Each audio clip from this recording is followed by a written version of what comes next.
कोशिका की खोज किसने किया? जीवित कोशिका लिवेनहॉक।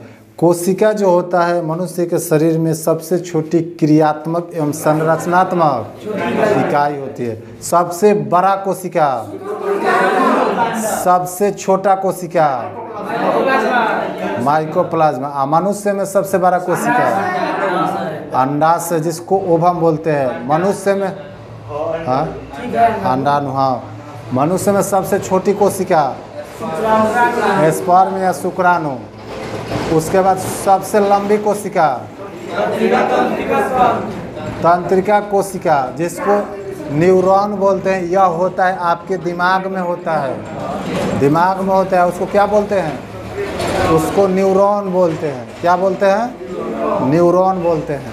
और सबसे ज़्यादा एक होता है आपका, ये सब बता दिए थे। देखिए ये कोशिका की आकृति कैसी होती है, ये आपका देख लीजिए। इस कोशिका का जो मतलब कि ढकने वाला एक ढक्कन होता है उसको क्या कहते हैं? झिल्ली। कोशिका झिल्ली कहते हैं। इसके बाहर एक ढक्कन होता है कोशिका का जो इसको ढक के रखता है, उसको क्या कहते हैं? कोशिका झिल्ली कहते हैं। अर्थात इसको हाँ प्लाज्मा मेम्ब्रेन, प्लाज्मा मेम्ब्रेन कहिए या कोशिका झिल्ली बोलिए, बात बराबर है। ठीक। अब ये कोशिका झिल्ली किसका बना होता है? ये कोशिका झिल्ली किसका बना होता है? प्रोटीन का। कोशिका झिल्ली किसका बना होता है? हाँ, प्रोटीन का बना होता है। इस कोशिका के अंदर बहुत सारे अंग पाए जाते हैं। क्या पाए जाते हैं? अंग पाए जाते हैं। जैसे में आपको हम बताए थे माइटोकॉन्ड्रिया, गोल्गी काय, रसधानी, यानी इसको अंग्रेजी में क्या बोलते हैं? वैकुलस बोलते हैं। क्या बोलते हैं? वैकुलस बोलते हैं। तो वैकुलस माने रसधानी। जब इससे आगे चलिएगा तो कुछ और होता है, जैसे कि आपका सेंट्रोसोम। सेंट्रोसोम को हिंदी में क्या कहते हैं? तारक काय। बहुत सारी चीज़ होता है। इससे आगे बढ़िएगा तो आपको क्या मिलेगा? अंतः द्रव्य परिजालिका। इसको ER बोलते हैं शॉर्टकट में, एंडोप्लाज्म रेटिकुलम। क्या कहते हैं? Endoplasm reticulum. जब इससे आगे चलिएगा तो कुछ और मिलेगा जिसका नाम है आपका राइबोसोम। उसके बाद मिलेगा लाइसोसोम। और सब के केंद्र में कौन मिलेगा? हाँ, न्यूक्लियस मिलेगा जिसको बोलते हैं केंद्रक। यहाँ तक कोई डाउट? बता दिए थे। देखिए मनुष्य में जब एक होता है आपका विभाजन। कोशिका में क्या होता है? विभाजन, या इसी को क्या बोलते हैं? सेल डिवीजन, या हिंदी में एक और नाम है इसका पुनर्निर्माण। निर्माण, पूर्ण निर्माण। इसका कहने का अर्थ क्या है ये समझिए। जैसे इसमें पूर्ण निर्माण में दो प्रकार का होता है। एक होता है सबसे अधिक, एक होता है सबसे कम।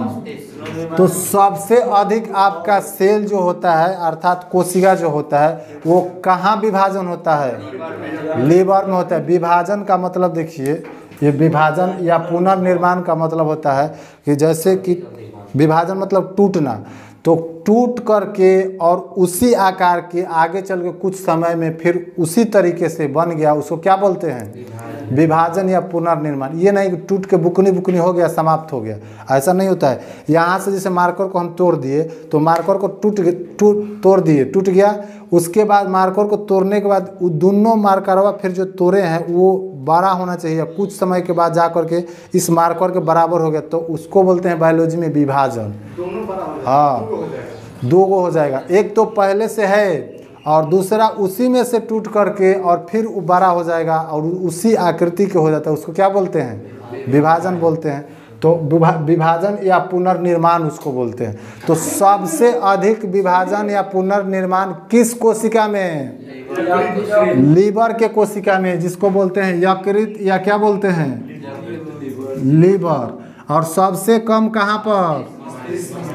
ब्रेन में होता है। ब्रेन में न्यूरॉन, ब्रेन में क्या बोलते हैं उसको? न्यूरॉन। ब्रेन में सबसे कम जब पूछेगा कि सबसे कम विभाजन कहाँ के सेल में या कहाँ के कोशिका में, तो ब्रेन में और न्यूरॉन सेल में, ठीक। जबकि सबसे अधिक कहाँ पर होगा, लीवर में होगा। तो सबसे अधिक किस कोशिका में आपका पुनर्निर्माण होगा या विभाजन होगा, लीवर में। सबसे कम ब्रेन। देखिए कहने का मतलब विभाजन अर्थात पुनर्निर्माण का मतलब कि जैसे हमारे शरीर में दाहिने साइड में जब जाइएगा तो सीना के निचले वाले पार्ट में यहाँ पर दाहिने साइड में क्या होता है, लीवर अर्थात यकृत होता है। शरीर के सबसे बड़ा आपका क्या होता है, अरे ग्रंथि होता है लीवर। तो अगर लीवर में चोट लग जाए, लीवर कट जाए, लीवर फट जाए, तो सबसे जल्दी ठीक होने का काम कौन करेगा, लीवर। लेकिन वही अगर ब्रेन में चोट लग जाए, ब्रेन कट जाए, फट जाए, तो ब्रेन में क्या होता है, सेल डिवीजन कम या नहीं के बराबर होता है, कम या नहीं के बराबर। का किसमें, ब्रेन में। तो इसीलिए ब्रेन में देखिएगा हर जगह चोट लगता है तो इंसान जल्दी ठीक हो जाता है, फिट हो जाता है। लेकिन अगर ब्रेन में चोट लग गया तो वो ठीक नहीं होता है। इसीलिए भगवान इस ब्रेन को क्या किया है, इतना मजबूत बनाए हैं कि चोट भी लगता है तो कुछ समय तक ये क्या करता है, बर्दाश्त कर जाता है। इस पर लगेगा हल्का फुल्का, टूटेगा फूटेगा, यहाँ ब्लड निकलेगा, बर्दाश्त कर देगा। ये चारों तरफ से क्या है कि पैकेज है। लेकिन पीछा जाकर इतना दूर पैकेज नहीं है। यहाँ पे वहाँ पे खोखला गोला है। और यहीं से हमारे मस्तिष्क से पूरा ही क्या होता है कि नर्वस सिस्टम, तंत्रिका तंत्र पूरे बॉडी में फैला हुआ है। ये टोटल दिमाग का, ये जैसे बोलते हैं ना कहीं का मेन स्विच, हाँ मेन स्विच में क्या बोला, उसको बोलते हैं एमसीबी। ये एमसीबी है आपका। अगर यहाँ से एमसीबी गिरा तो सब लाइन कट जाएगा। एमसीबी यहाँ से उठा हुआ है तो ठीक है। तो इतना दूर में आपका ये पैकेज नहीं है, यहाँ खुला हुआ है। किसी को अगर यहाँ चोट लग गया तो देखिएगा जोर से चोट लगता है तो पूरा झनझना जाता है या उसको पता नहीं चलेगा। कभी कभी देखते होंगे, सुनते होंगे आम भाषा में देहात में कि फलाने आदमी को लकवा मार गया। लकवा नहीं मारता है। इसका जो ब्रेन का ये तंत्रिका तंत्र का जो न्यूरॉन जो होता है, न्यूरॉन के डॉक्टर को न्यूरोलॉजिस्ट बोलते हैं। क्या बोलते हैं? तो न्यूरॉन जो होता है इसमें डिस्टर्ब हो जाता है। तो जिस साइड का न्यूरॉन डिस्टर्ब होगा उस साइड आपका काम करना बंद, उस साइड का एमसीबी आपका ख़त्म हो गया। अगर दाहिने साइड का आपका ये न्यूरॉन ख़त्म हुआ, एमसीबी दाहिने साइड का गिरा तो ये दाहिने साइड का पूरा काम करना बंद, बाएं साइड का गिरा बाएं साइड का काम करना बंद। तो इसीलिए मस्तिष्क से तंत्रिका तंत्र पूरे शरीर में फैला हुआ है और वहीं से आपका वो मैसेज जाता है। तो वहाँ पर अगर चोट लग गया तो वहाँ पर विभाजन नहीं होता है कि फिर दोबारा आपका ठीक हो जाए। लीवर में चाकू घोंप दीजिए, फिर आप डॉक्टर के पास जाइएगा, चाकू निकाल देगा, दवा हुआ दे देगा, इंजेक्शन दे देगा, मलहम पट्टी कर देगा, जो भी करना ट्रीटमेंट कर देगा, लीवर आपका ठीक हो जाएगा। लेकिन मस्तिष्क में अगर कोई चाकू घोंप दे तो नहीं। क्यों? क्योंकि मस्तिष्क का जो भी सेल होता है उसके अंदर विभाजन करने की क्षमता ही नहीं होती है।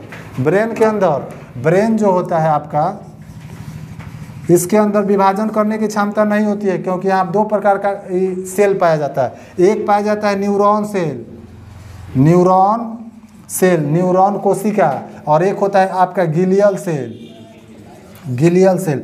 तो न्यूरॉन सेल में आपका क्या होता है इसमें कि न्यूरॉन सेल आपका 90% न्यूरॉन सेल का बना होता है मस्तिष्क, जबकि आपका गिलियल सेल 10% का बना होता है। दोनों मिलकर 100% क्या बन गया? मस्तिष्क। तो मस्तिष्क में कौन कौन से सेल पाए जाते हैं, कौन कौन से कोशिका?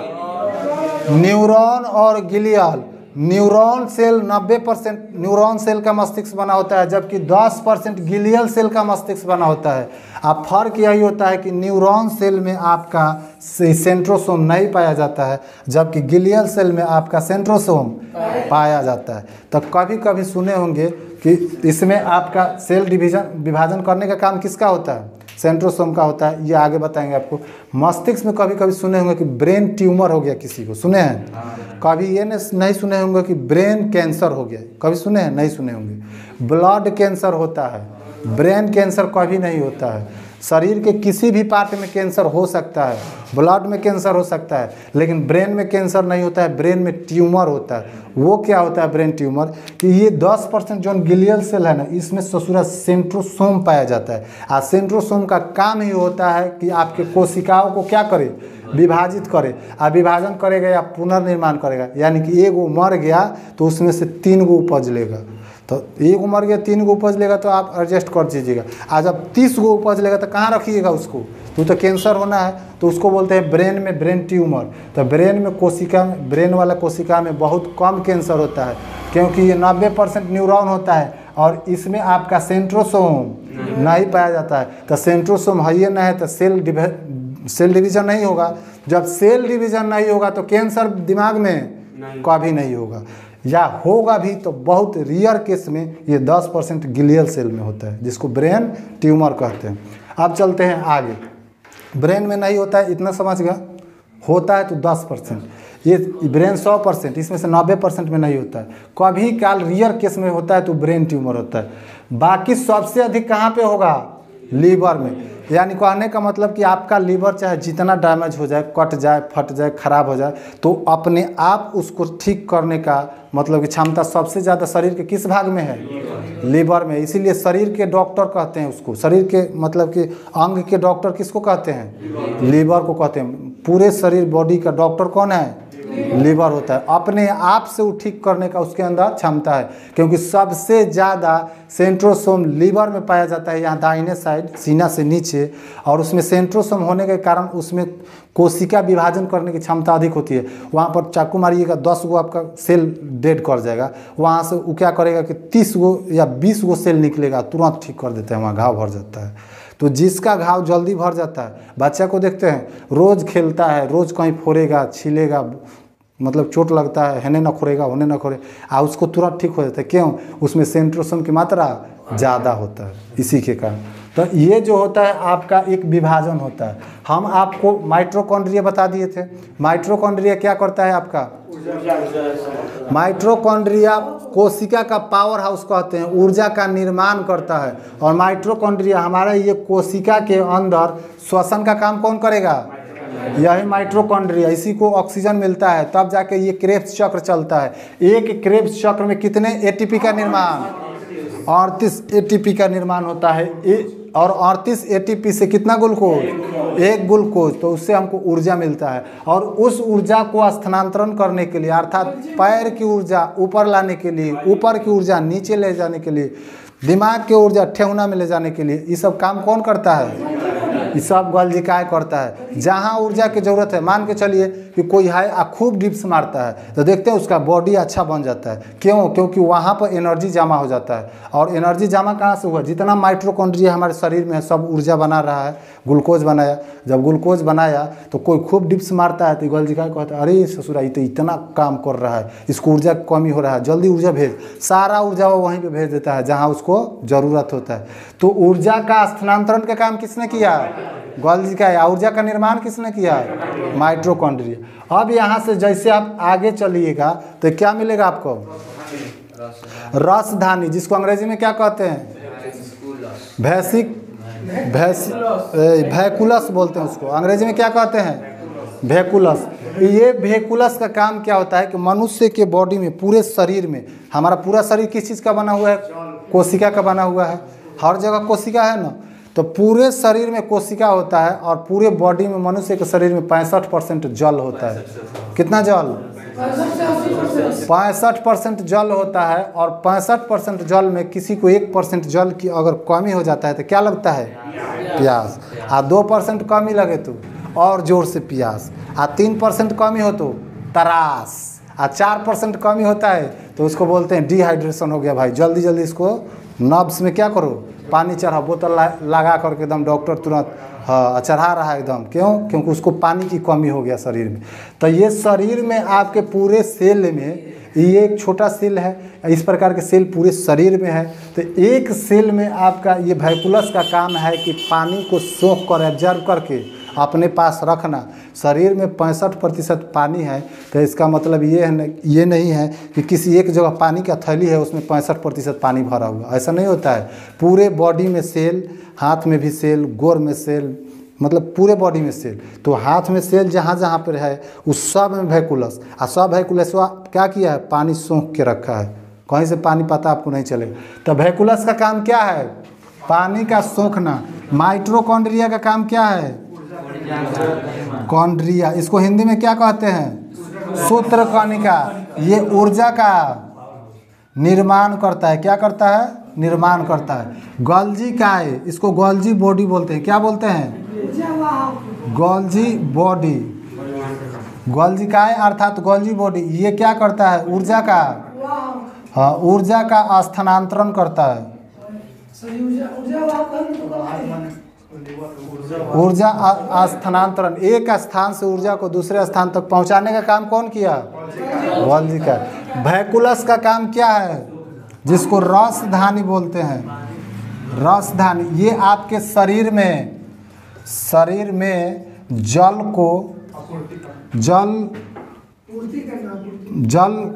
जल की मात्रा बनाए रखना, जल की मात्रा बनाए रखना। जैसे कम होगा तुरंत वैकुलस का इंडिकेट कर देगा आपको कहाँ से। सेल में वैकुलस है, और सेल यहाँ से सब ये किससे जुड़ा हुआ है? आपका एमसीबी से, पूरा दिमाग से। तुरंत दिमाग में जाएगा, अरे प्यास लगा, पानी ले आओ, बोलिए नहीं निकल रहा है। हाँ, अगर पानी नहीं मिलेगा थोड़ा देर के बाद में तो और जोर से प्यास लगे, एकदम मुंह है सब सूख जाएगा। और उससे भी अगर पानी नहीं पी कुछ देर के बाद तरास लगता है। तो देहात में हम लोग बोलते हैं पूरा तरास गल भरा, हाथ ना पी गई पानी है। तो ये सब पानी सोखने का काम कौन किया शरीर में? वैकुलस। कौन किया? शरीर में जल की मात्रा बनाए रखने का काम कौन किया? वैकुलस। वैकुलस से जैसे आप आगे चलिएगा आपको क्या मिलेगा? सेंट्रोसोम मिलता है। अब सेंट्रोसोम क्या करता है कि यह विभाजन अर्थात पुनर्निर्माण का काम कौन करता है? सेंट्रोसोम। सबसे अधिक हमारे शरीर में सेंट्रोसोम कहाँ पाया जाता है? लीवर में सेंट्रोसोम पाया जाता है सबसे अधिक। सेंट्रोसोम ये क्या करता है आपका कि एक ऊर्जा मर जाएगा तो 3 गो ऊर्जा बनाता है। ऊर्जा नहीं, सॉरी, एक गो आपका कोशिका मर गया तो 2-3 गो बना देगा। 5 गो बन गया तो 7-8 गो बना देगा। मतलब कि 10 गो मर गया तो 15-20 गो बना देगा। तो कोशिका मरता है, जैसे यहाँ पर चाकू से अगर काट देंगे, कोशिका मर गया, डेड कर गया। जब कोशिका मर गया तो वहाँ पर नया कोशिका बनेगा तब वो घाव भरेगा। तो उस नया कोशिका बना करके घाव भरने का काम कौन करता है? ये सेंट्रोसोम। तो इस सेंट्रोसोम करता है कि देखिए क्या करता है, ये नया कोशिका बनाता है। अब देखिए किसी को देखिए, मार दीजिए मुँह पर मच के 1 फट, इस पर मार दीजिए तो यहाँ पर क्या हो जाएगा? उसका चोट लग जाएगा, काला हो जाएगा। तो यहाँ के जब ऐसे मारिएगा तो इसके अंदर ये क्या है? ये सब यहाँ पर कोशिका है। और कोशिका के अंदर यहाँ पर माइटोकॉन्ड्रिया है, गोल्जिकाय है, वैकुलस है, साइटोसोम, क्या बोलते हैं, सेंट्रोसोम है। उसके बाद में इंडोप्लाज्मिक रेटिकुलम है, न्यूक्लियस है, लाइसोसोम है, सब है। सबको इस मार दिए, यहाँ पर पता चला कि काला हो गया। लो, अब काला हो गया तो यहाँ के कोशिका क्या हुआ? चोट से मर गया ससुरा हुआ। जब कोशिका मर गया तो नया कोशिका कौन बनाता है? ये आपका सेंट्रोसोम बनाता है। ये सेंट्रोसोम क्या करेगा? नया कोशिका बनाएगा। तो सेंट्रोसोम का काम क्या है? विभाजन करना।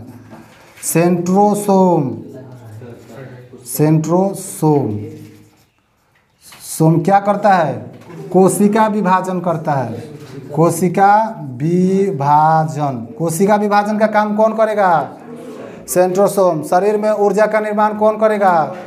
माइटोकॉन्ड्रिया। शरीर में ऊर्जा का निर्माण, ऊर्जा का परिवहन एक स्थान से दूसरे स्थान तक कौन ले जाएगा? गोल्जिकाय। ऊर्जा का परिवहन कौन करेगा? गोल्जिकाय। अब पानी का मात्रा शरीर में बनाए रखने का काम कौन करेगा? वैकुलस। सेंट्रोसोम के अभी बताइए कोशिका निर्माण करता है। आज विभाजन तो विभाजन में को देखिए, विभाजन और निर्माण में कोई फर्क नहीं। विभाजन का मतलब कि एक ही उसी प्रकार के कोशिका नया अगर उत्पन्न हो गया, कुछ समय के बाद में बड़ा हो गया, तो उसी को बोलते हैं कोशिका विभाजन। विभाजन मतलब निर्माण। हाँ, जब तक विभाजन नहीं तब तक निर्माण नहीं। भारत से पाकिस्तान विभाजन हो गया तब न उसका निर्माण हुआ। तो भारत से मान के चलिए पाकिस्तान का क्या हुआ? विभाजन हो गया। तो जब विभाजन हुआ तब नहीं वो नया पाकिस्तान बना, नहीं तो पाकिस्तान बनता कहाँ से? तो किसी भी सेल का निर्माण जो करने का काम होता है उसी को विभाजन बोलते हैं। यहाँ लिखे हैं विभाजन अथवा पुनर्निर्माण, फिर से अगर बना दिया तो उसी को बोलते हैं विभाजन। तो यहाँ पर विभाजन लिखिए या कोशिका का निर्माण लिखिए, कोई फर्क नहीं पड़ेगा। तो कोशिका का निर्माण कौन करेगा? सेंट्रोसोम। पानी का मात्रा शरीर में कौन बनाए रखता है? वैकुलस। पानी की मात्रा कौन बनाए रखेगा? वैकुलस। ऊर्जा को एक स्थान से दूसरे स्थान तक ऊर्जा बनाएगा कौन? आई जो ऊर्जा बना दिया उसको इधर से उधर स्थानांतरित करेगा कौन? गोल्जिकाय। और ये पानी की मात्रा वैक्यूलस से सेंट्रोसोम क्या करता है? कोशिका विभाजन। अब इससे आगे जब चलिएगा तो आपको